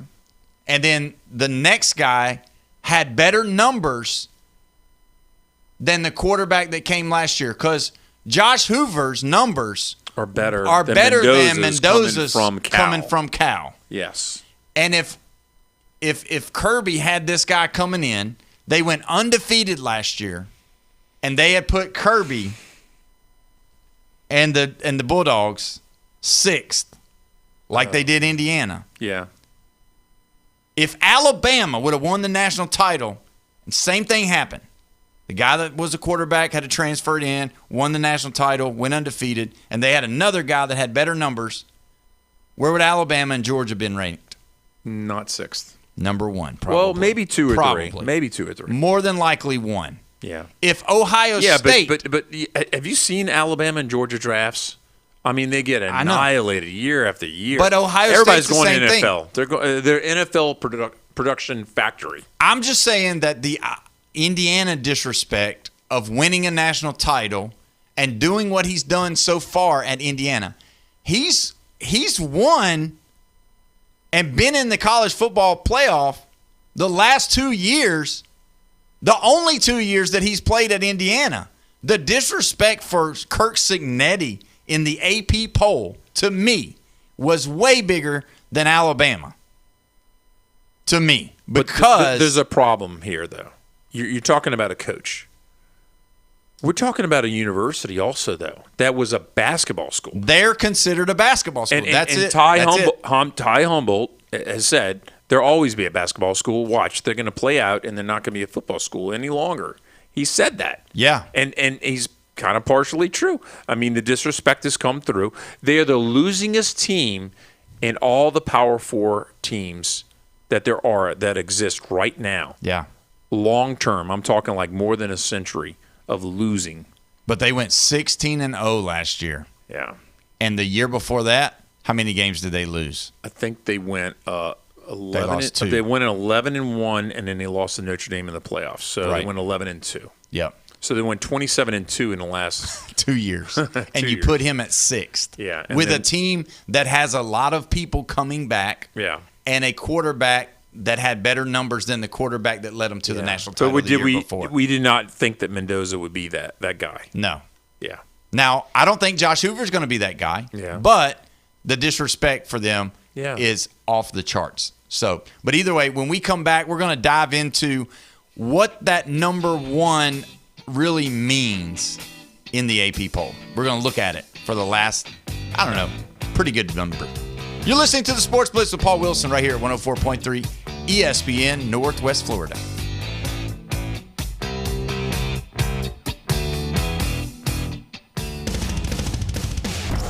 Your attention, please. ESPN Northwest Florida reminds you it's the law. It's the law. When there's a double red flag, stay out of the water, stick your toes in the sand, grab a cold drink, and listen to live sports. Swung on, miss, strike 3. On 104.3 ESPN Northwest Florida. Double play! This is Joanna with ESPN Northwest Florida with your Tuesday's weather. Tonight there will be a gentle breeze out of the west, partly cloudy skies and 81. Mostly sunshine tomorrow morning, about the same at 92. In the afternoon and evening, a possibility of thunderstorms and some sun and a high of 92. The same at 92 Thursday, and we'll have a possibility of thunderstorms. This forecast is brought to you by Earthworks of Northwest Florida. Thank you for keeping that dial at ESPN Northwest Florida. Rely on it. When it comes to building smart and roofing right, TK Vandy's is the name you can trust. They're your go-to for general contracting, design build solutions, and top quality roofing. From concept to completion, they deliver excellence on time and on budget. Whether it's a custom build or a complex renovation, they've got you covered, literally. Call TK Vandy today and build something better together. TK Vandy, built with purpose, roofed with pride. Reliable Copy Products is proud to be the exclusive dealer in Northwest Florida for Kyocera office equipment. Reliable Copy Products has been committed to providing professional, personalized service for the last 35 years. They understand that the right equipment does not always fall within today's budget requirements, so they offer several options for the equipment you need today for the growth you expect tomorrow. Call James Smothers at 784-6601, 784-6601. Reliable Copy Products on Harrison Avenue, just north of Bay High School. ESPN Northwest Florida advertisers get results. Here's MaxFit Sports Nutrition owner Jason Kovaleski. So if you're looking to advertise or if you have a small business and you're looking to drive traffic to your store, check out ESPN 104.3 with Coach James Hale Show. I've been working with them for 7 years. They've driven a lot of traffic to my business. It's one thing to advertise on the radio where people may hear it. It's another thing to be able to come on, talk to your customers directly. Get results for your business. Call ESPN Northwest Florida, 850-215-4468. From the first pitch to the last out, this Atlanta Braves club plays with an intensity that has the rest of the National League on notice. Ozzie hits one well to deep right field. At the wall now, Casey, and it's gone! Tonight, the Braves hit the road for an interleague series in the Twin Cities as Atlanta takes on the Minnesota Twins at Target Field. Coverage starts at 6, first pitch at 7:15 on 104.3 ESPN Northwest Florida. ESPN Northwest Florida. It's the new Sports Blitz. Call in with your questions, hot takes, and rants at 850-215-6290. The Sports Talk Monster. ESPN Northwest Florida.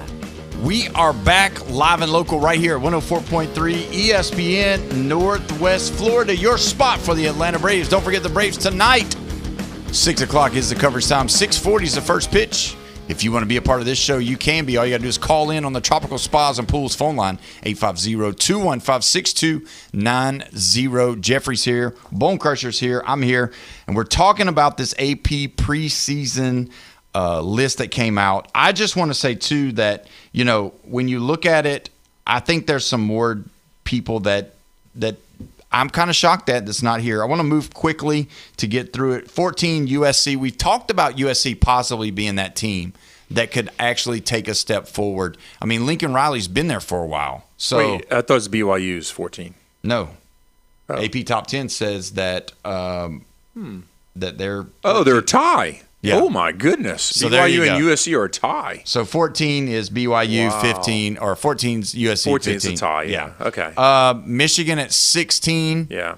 Washington at 17. We talked about Washington. 18, Penn State. I don't like Penn State being in the top 25. No, I say they're out by the end of the year. Yeah. SMU. The National was talking about, they have Iowa State players. You were talking about that. Yes. Yeah. I just don't – I'm sorry. Not sold on it. Big I'm 12 players in the Big 10. Just not going to – They're not going to be able to stand up. He didn't win the Big 12. Yeah. He always lost. Last year didn't make the championship. The year before they did. Yeah. And they lost. But he's never won. I'm not saying he's not a good coach. But with these guys like Summerall, Golish, they've won where they were. Yeah. Matt Campbell, they just talk about how good a coach he is, but he never wins. Yeah. It's like, oh, he's such a good coach. He's a guy. He doesn't win. Yeah. I mean, we can look it up. I mean, how many championships? He went 9-4, 2 years ago. I mean, they went. What does that mean? Well, they went 9-3 in the regular season. They lost the Big 12 championship to Arizona State, who Arizona State was pretty decent, especially at the end of the year because they peaked out towards the end of the year. So Iowa State was on the outside, but that's another school. They've never been on the inside, though. Yeah, right. Iowa State is like one of the least accomplished teams in the Big 12, along with Kansas. But then you go and hire their coach who's lost the whole time. I mean, Kansas State has went to the playoffs, right? No. Didn't Kansas State? They played Kansas Alabama State? one time, right? No. I thought they played Alabama. No. That was TCU. Never mind. They played Georgia. It was all the purple and silver. Yeah, just another silver team. But what I'm saying is we've named all these other teams that's had those years that have popped up. I mean, why didn't Penn State look for Sonny Dykes? I mean, at least he's played in championships. Because he's a Texas guy. He's not leaving. Yeah, but yeah, I don't know. So yeah, I'll agree with you on Penn State. I'm not a. They're out. Yeah, 19 SMU, 20 Tennessee. I'm shocked. You think Tennessee's going to be 20th? We're going to have Brandon in tomorrow. We'll be talking about that a lot. But you think? Well, it depends how he tells us how the running game or their quarterback is going to be, vital. Yeah. And it's he'll have to convince us. Utah, 21. Iowa. They just lost their coach. How is Utah 21? The guy that's taken over was the guy in waiting. Okay. I mean, he's kind of the guy that they've been kind of grooming, that he's going to be the guy. I'm not right? having it. I'm not having it. But at least they were successful when he was there. 22, Iowa. Now, you like Iowa. I do. Iowa's pretty good. Yeah. I'll put him 22. That's decent. Look at where Iowa, how they play these tough teams, though. Sometimes, I mean, they do get blown out. But most of the time, they play Ohio 4, State. 6-point game. Right. Indiana last year, they were like 5, I think, 6 or 7. Yeah. Houston, 23. Yeah, Your guy. Yeah, Your guy, Houston. You like him. Willie Fritz. You like him. That's third best for the Big 12. Are there going to be 3 teams in the Big 12 ranked at the end of the year? Maybe ranked, but not in the playoffs. Yeah, they're not in the playoffs. Absolutely not. No. 24. A lot of people getting flack. One of, again, saw a friend of mine today. He's a big Florida Gator fan. And he laughed about Louisville? Yeah. He was like, if Louisville's going to be ranked, Florida should be ranked. So where's the respect for Virginia? None. Huh. And they lost their quarterback. Yeah. Huh. Are they even in the conversation? Are No. they getting any points? No. No, they're not. They're not. That's a big disrespect. Vanderbilt right got there. eight votes and better than Virginia. Heck, Virginia Tech got 6 points, and they didn't do squat last year, a losing team. 25th, Missouri. Yeah. So this is going to have to be whether everybody's healthy and the running back just got shot in the leg. I mean, yeah. I'm sorry. True. And Drinkowitz, give him a lot of respect for winning, 11, 10, 9 games. But they always say it's because of the weak schedule. Yeah. Well, So- they're playing a 9-game SEC schedule. You don't think they're escaping? You think they're trying to escape all that? No, there's no way you can escape that. Not every year. I mean, you're going to have up and down years, but if you're playing Arkansas, Kentucky, or Oklahoma every year, yeah. I mean, if you play Arkansas, Kentucky, Vandy, say Auburn, Florida, that's 5 of teams that aren't up and up right now. Yeah. So that could be 5 wins of that whole division deal. Yeah. So I don't know, but yeah, let's look at it. What do you think about Clemson being left out of the AP? Oh, they're just right outside. It's 5 points behind Missouri. It's not like a big drop off. They give him respect to the coach and the recent history. But they disrespected the team, though. Not putting them in the top 25. Some people were. Because Florida got 51 votes. Boise State got 43. Arizona 32. TCU 11. Navy 10. South Carolina 10. Illinois 9. So you've just blazed through all those teams. And those 2 teams who got completely disrespected in that whole thing with no points and 1 point? Who? Tulane with 1 point made the playoffs last year. Yeah. And James Madison 0 points. No, they got 3. They're right there by Auburn. Yeah, they got 3. Oh, they're disguised in the middle. 3 points. So 3 people voted for them to be number 25, or 1 person did 24 and 1 person did 25. So that's really insulting. So even though it's a different team, and the coach came from Florida, right? They may not be buying him. And then I can see where they put both of those guys out. Do you think that it should be you should get some kind of love because of what you accomplished the year before? Because that's kind of do you think we've been doing that for years?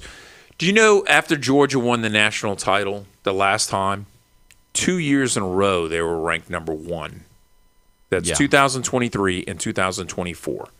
2 years in a row they were ranked number 1 starting the season. Yeah.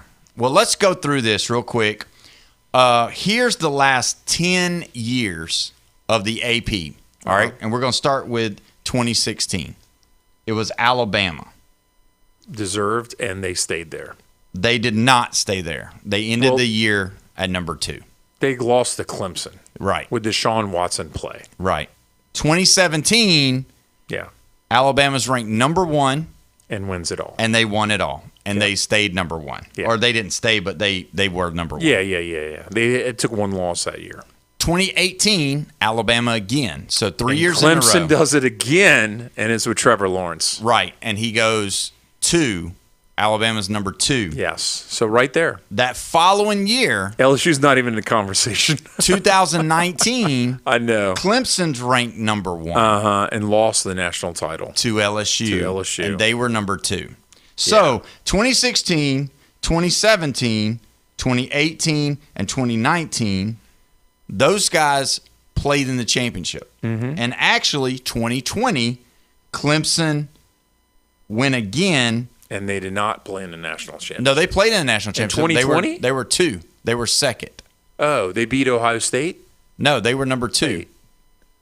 Wait a minute. Hold up. 2020. They were ranked number 1, and they finished number 2. How did that happen? I don't know. That's just what they got. I thought Alabama beat Ohio State in 2020. They did. And Ohio State wasn't ranked number 2? Ohio State was not ranked number 2. Ooh, jeez. Because Ohio State even beat Clemson to go to play Alabama. Yeah, they did, and they got really lucky in that game. Yeah. And I guess they thought that that's what happened. So they got number 2. Yeah. 2021, Alabama, number 1, lost to Georgia. In the title game. Yep. And so they were number 2. So if you look at it, they do really well. From 2021 or from 2016 to 2021, they either won. Alabama won it in 17. That was the only other time. But all of the other ones from 16 to 21 went to the national championship. 1, 2, 3, 4, 5, 6 years in a row. 6 years in a row. If you were the number 1 team in the country, you went to the national championship. Yeah. But all of that changed in 2022. You're right. Because 2022, Alabama again was ranked number 1. And we had to watch TCU get destroyed by Georgia. By Georgia. They were 5th, right? Mm-hmm. Then the following year, yes, you're right. Yeah. Then the following year, here it comes, where you talked about 2023. Georgia was the number 1 team in the country. And they finished 5th. And they finished 4th. Oh, okay. So they finished 4th. Okay. So they finished 4th. But they were outside of the 4-team playoff. That was they destroyed Florida State in the bowl game. Yes, but 65-7. That was the year that Florida State was left out. Ohio State won it. Yes, Ohio State won it that year. No, wait. I'm sorry. Michigan. Okay. I'm sorry, Michigan. Yeah. The following year, which would have been 2024, Georgia again. Uh-huh. And they ended up being number 6. Yeah. And that was the year that Ohio State won, right? Yes. Okay. Yes. Then last year, Indiana, Texas was number 1 and didn't make the playoffs. They were like 14th or 15th or 12th. whatever. They were sitting. Oh, they finished 12th. They finished 12th on the final AP. Oh, they must have had Tulane and James Madison behind them. Okay, I gotcha. So, but they didn't make the 12-team playoff. Right, they did not. Yeah, but they were ranked in the AP top 12. Yeah, and think about it. The teams that are right behind them, Ohio State, Penn State, Clemson, were 2, 3, 4. Guess what? Yeah, they weren't there in the top 4. No, when it was all over with. So last year, preseason ranked teams in AP. The top 12, okay, 5 of them made the playoffs. And the year before, 6 of them made the playoffs. So they're getting half right in the top 12. Right. Yeah. But when you look at what it used to be. Oh, yeah. It used more to be. Consistency. It used to be. What changed? Portal. There it is. It's the portal. Yeah. It's the NIL portal. It's NIL and portal, but that's changed. Yeah, it's those two unbelievably makes it inconsistent. You'll have backup quarterbacks from Alabama. They ain't gonna be there at Alabama. They're gonna be somewhere else getting starts. Yeah. Georgia, same deal. Yep. They're not going to be 2 and 3 deep and reload every year like they used to. And it's not just affecting just the top teams. Then you have teams like Duke and Arizona State who are losing their quarterbacks to go to bigger and better programs. Yeah. Because they want to be incarnate word. Right? I mean, really. Well, Ferris State. Yeah. Where do you think Trinidad Chambliss came from? Yeah. I mean, that's so obscure. That'll never happen again, Paul. No. Ferris State will not be on my lips. But yeah, so if you look at the last 10 years, yeah, there's only been 2 other teams than the SEC preseason AP number 1 in the last 10 years before this year. So is Clemson. Clemson did it twice. Yeah. Other than that, nobody else, not even a Big Ten team that's won the championship. This year is the exception to the rule with Ohio State being the number 1 team in the country. Yeah. So it has fared not so well for the teams lately.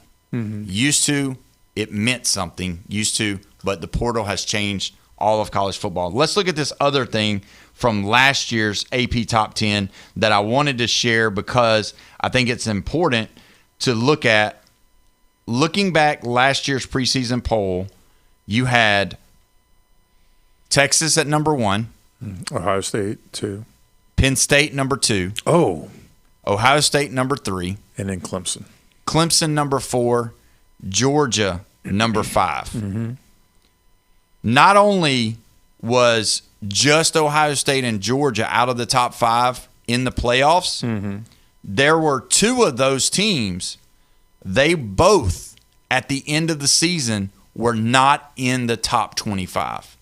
Whoa. Penn State and Clemson. Both of those teams finished outside the top 25. Then you got Notre Dame, Oregon, Alabama at 8. LSU was at number 9 last year. Yep. And then number 10, say what you want, they respected Miami last year. Yep.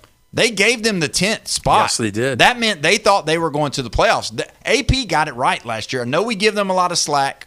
I know we talk about them. They got it right. With Miami. With Miami. Yeah. Okay, yeah.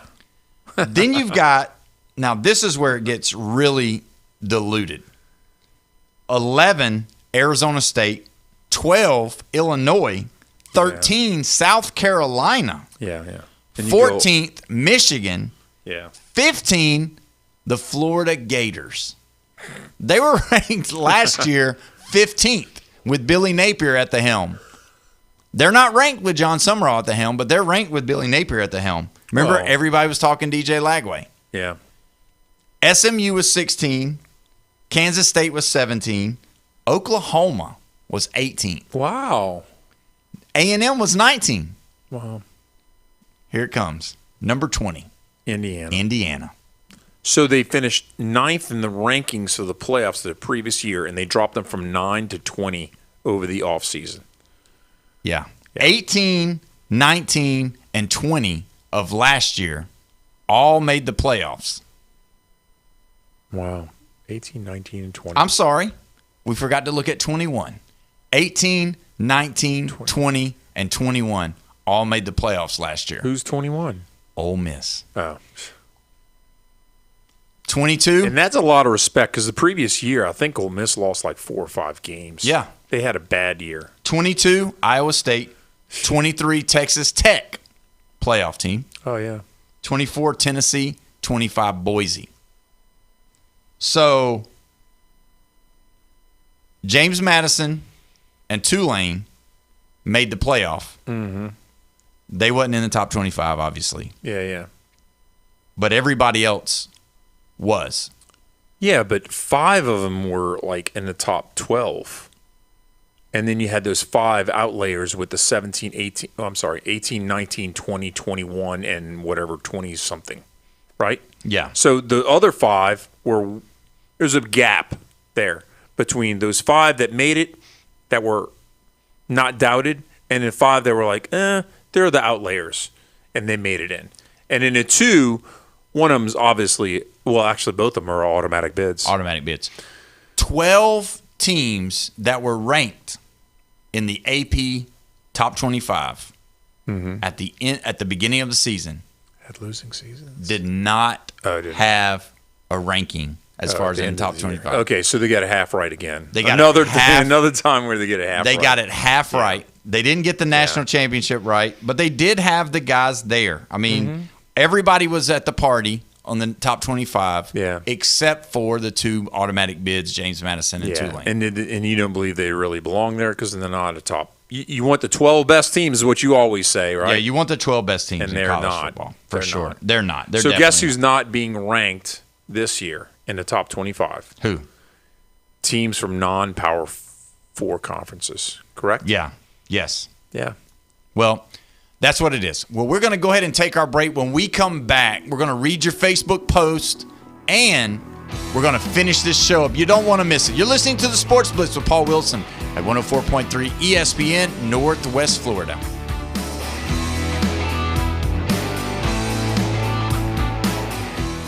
ESPN Northwest Florida. It's the Coach James Hale Show. Can I real quick just congratulate you on something? Yeah, go That's ahead. why I came in. Yeah, I heard you have your procedure coming up. And I just want to say it's a tough thing because not everyone is comfortable in their own skin. And I know you have felt, maybe like you're another person for a very long time. WNBA coming. And I just want to congratulate you on taking that first step, getting the transition done, and applying for a scholarship to volleyball at the University of Alabama. Your dream is coming true, sir. I felt this way for so many years, and I feel like I am free now. Yeah. I did see you actually working out the other day instead of just sitting on the machine. He always wanted to play. He always wanted to play at Alabama. I was over there with all the women. Thank you, Brian. Oh, you're welcome. I wanted to come do that. I hope my grandkids are listening right now. Thank you, sir. Weekday morning 7 to 9. ESPN Northwest Florida. On September 2nd, DraftKings Game Day arrives with massive deals, exclusive deals, and an all-day celebration built for sports fans. The countdown has begun. All roads lead to Game Day. The DraftKings Sports app is now live in all 50 states. That means Florida, from Texas to California, every fan is in on the excitement. One app, every sport, all 50 states. DraftKings Game Day is yours. Remember the date, September 2nd. DraftKings Game Day is the kickoff of a new season, a new era, and the biggest day in sports history. Get ready to celebrate. New DraftKings customers sign up with the code NWFlorida. Spend $5 to get $150 in rewards within 14 days. That's code NWFlorida in partnership with DraftKings. The crown is yours. Event trading offered by DraftKings Predictions, a CFTC registered introducing broker. Trading involves risk of loss. Market availability varies. Eligibility restrictions apply. $50 every 7 days via click-to-claim issued in non-withdrawable predictions dollars that expire in 1 year. Ends August 23rd. Terms dkng.co/predictions promo. Nationwide, based on sportsbook, predictions, and free-to-play sports contest availability. Varies by state. Football season is right around the corner. Touchdown! And 104.3 ESPN Northwest Florida has an unbelievable schedule of college and NFL games. Do you own a business, want to reach more customers? Put the power of ESPN Northwest Florida to work for you. Advertising opportunities are available right now. For more information, call 850-215-4468 or go to ESPNPC.com and click the contact button. 104.3 ESPN Northwest Florida gets results. Here's Alan Watson from Gulf Plus in Panama City Beach. When we first came to Panama City Beach to launch our business, we didn't really have a voice and we didn't have any way of letting people know that we were here and we were new. ESPN Radio has given us a way to reach our audience, which is sports fans, because of being in the golf industry. And we've managed to grow the business while staying on the radio for 6 straight years. So it's been the kind of thing that's really helped us to grow. It's brought in the most business, and it's the thing that we're recognized for and people associate us with. I couldn't be happier with our association with ESPN Radio.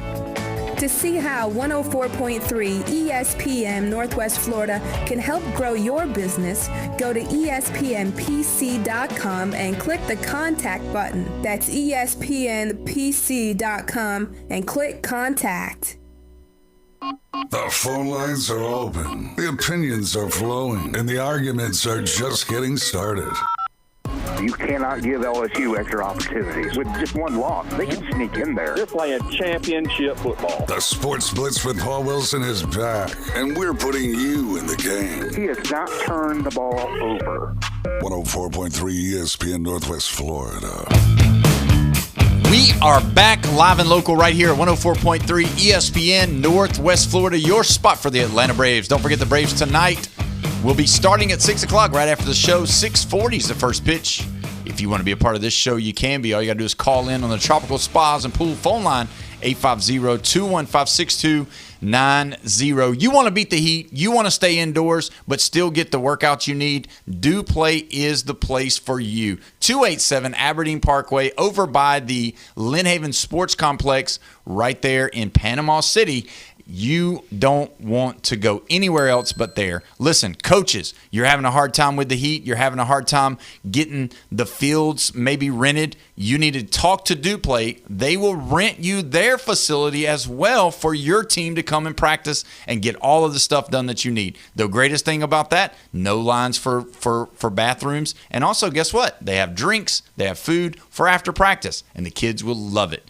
Add a little bit of basketball to your soccer practice. Kids will be all about that. So either way, go see them. DuPlayOnline.com is their website. You can also check them out on Facebook. They've got a big schedule. You can go in, find anything that you want to do. It's great. They've got everything from top to bottom covered. Go see them at DuPlay. Jeffrey, what you got? Get tailgate feels at the Deckhand Social with brunch and football menu every Saturday and Sunday. Nice. And you can be by the pool and watch on the big old TV. Yeah, because it's still going to be hot in September. Yeah. So, I mean, it's not cool over. off by the pool. It's the fall. And you know what? Let's just go ahead and say this real quick before we read some of our Facebook posts. You know, I get it. We talk about it being fall, but I'm just telling you, and I have to deal with this with my wife. Don't put your your stinking pumpkins out when it's 90 degrees outside. It is not fall yet. I mean, we're going to wear our cowboy boots and we're going to wear our flannel shirts and we're going to have our fall decorations coming out. Just wait. It's the beach. You can wait until closer to Thanksgiving. I remember, being in Alabama and Thanksgiving wearing shorts and t-shirt outside playing football on Thanksgiving and it being hot. So, you know what? Yes, you can participate in the fall, but let's don't put the pumpkins out until at least November, right? Are you going to hate October? October you can. I'm sorry, I forgot about Halloween. Okay, do it in October, but nothing in August or September. Are you going to hate on people for the pumpkin spice lattes and all the pumpkin spice stuff and everything that they come out with right now? Yes. No, you shouldn't. I mean, it gives other options and all that. If you like cinnamon or any kind of flavoring and all that, you should be able to say, okay, well, they can have their thing. When is it too early? It's not hurting you. When is it too early though to be pumpkin spice and lattes, pumpkin, all that cinnamon toast crunch? I don't like it, but I don't hate it. I think that if they had the Christmas flavors that you love, and it comes early, you're not going to be complaining about around Christmas time. Yeah. Thanksgiving. I know. Halloween. But they started early. Let's just enjoy. We should call this like the post summer or something like that. You can still wear shorts. You can still be outside. It's still hot. You don't have to bring out your fall decorations. Maybe you can keep up your beach decorations for a little bit longer. Christmas tree goes up the weekend after Thanksgiving? That's a question, by the way. Is that my wife? She loves. Oh, you want to drag? You want to drag it right into December? I want to wait till December. She's about ready right as soon as Halloween's over. Absolutely, most women are. I mean, but you know what? I will say this about my wife. Mm-hmm. I've got the show, so I don't get home till like 6:10 ish. Mm-hmm. Depends on if Bone Crusher and Jeff talk to me in the parking lot. They want to know my advice about her life. Very true. But outside of that, when I get home, yeah, she's usually already got it up. Because, she works in school system, so she's able to get it all done, and the kids have helped her put all the lights up. So I come home to a decorated house. The lights up on the tree, not on the house. Yeah, no, we don't do the house light. As long as you're not involved in decorating, you're fine. I'm like, oh, wow, this is great. It looks wonderful. Yeah. I'm so glad you did it. So she's listening right now. Let's cut this off. All right.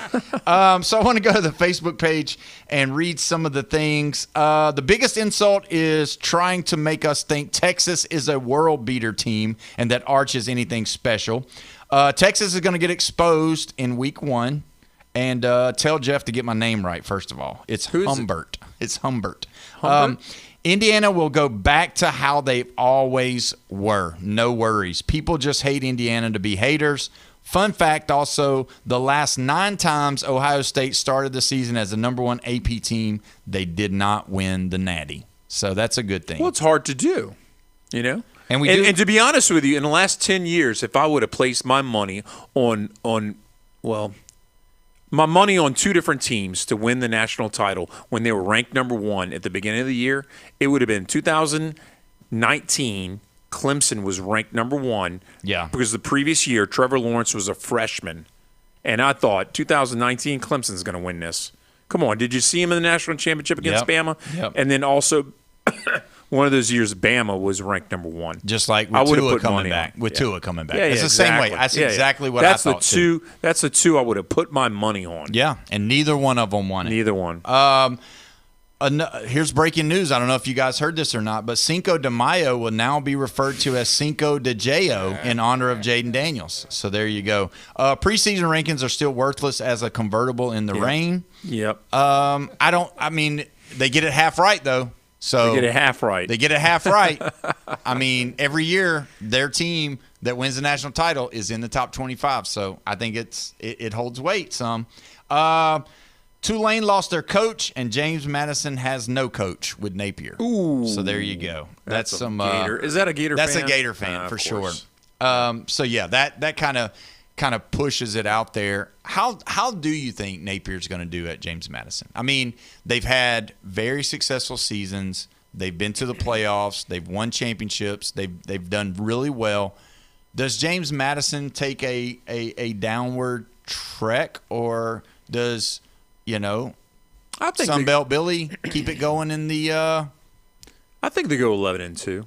Oh, you still with the conference championship involved. Yeah, so you still think he's gonna know how to coach all of a sudden? Yeah, I mean they were 12-1 going into the playoffs last year, so they go 11-2. They're gonna be left out. They're not gonna be ranked. With a different coach though, and you're talking about Billy Napier, the same guy that. I mean, they couldn't load his truck fast enough to get him out of town. So, what you think? Billy Napier's a good coach? Yeah. Don't knock a coach who's just going to get the job done in one place. I mean, look at Dan Mullen. He's over at UNLV, and they're doing quite well. You know. Yeah. We've forgotten who Boise State is out west. Well, I mean, they still get ranked. I mean, a lot of times they rank them. They ranked them last year. They didn't rank them this year. This year they're like 28th if we had rankings for that. Yeah, something like deep. That. Yeah. But so you're okay. Okay. Well, yeah. What about Tulane? James Madison? I mean, who are they going to lose to? Old Dominion, Appalachian State. I don't know, man. I'd have to look at their schedule. I'm sure they're playing like a North Carolina, like they usually do. They play an ACC team almost every year. Somebody has trust in you as being a coach because they said you would win more games than Sunbelt Billy. Ooh. What do you think about Tulane? Losing John Summerall. Yeah, no. They have a couple of tough games. I think they're going to drop 3 because they're going to drop 2 hard games, and then they're going to drop 1 game they didn't have any business losing. So you're going on the record today. Tulane's a 9-3. All right, but you're going on the record. Let's rewind. I just they're both not going to the playoffs. I had an epiphany here. Yeah. So you're going on record today in front of God and everybody and all of the Gator fans that listen to this show, and you're going to tell me that Billy Napier is going to have a better record than John Summerall first year. Yeah. I mean, look at the schedule. The competition is completely different. Well, he's not taking the Florida Gator team to. I know. Okay, I'm just making sure you didn't. I get it. But the difference between playing Auburn and Georgia State is significant. Yeah. You know, and yeah. I mean, that's the bottom of the barrel right there. I know they play Georgia State. They play Georgia Southern. These are 2 teams that you know nothing about. Right. And Auburn, I mean, is on the radar. Yeah. You know? Who do you? I mean, do they have? I mean, other than Campbell, I mean, who's their cupcake in the SEC? Kentucky? Right. I don't even know. Yeah, I mean, Kentucky to me, they're not going to be. You know, I don't even know if they play Arkansas. I don't think they do. No, they don't. I don't think so. I don't know. Wow. Is South Carolina going to turn into a cupcake again? It depends on Lenore Sellers. Yeah. I think. I mean, And they have a defensive player who's like ranked to be an All-American. They also lost both of their wide receivers in practice. Oh, God. So, I don't know. Yeah. But if I was to be a betting man, I would say absolutely not. I think South Carolina is going to be a cupcake. Yeah. I don't know about cupcake, but they're going to be what they were last year. They're going to be Dennis Green. One good win, and that's it. That's what we'll get. I mean, it is tough to play in Columbia. Don't get me wrong, but it's gonna. I don't see them being up there. I could see them being maybe what Missouri was last year, something like that. Maybe just depends if Lenore Sellers is 100% healthy and stays good. Well, that's it for us today. We appreciate you listening. Make sure you go back, like, share, comment, subscribe. Thank you to all the wonderful sponsors. And thank you, the listener, for listening to us right here at the Sports Blitz with Paul Wilson at 104.3 ESPN Northwest Florida. Tomorrow, great shows lined up. See you, man. From the first pitch to the last out, this Atlanta Braves club plays with an intensity that has the rest of the National League on notice. Ozzie hits one well to deep right field at the wall. Now Casey, and it's gone. Tonight, the Braves hit the road for an interleague series in the Twin Cities as Atlanta takes on the Minnesota Twins at Target Field. Coverage starts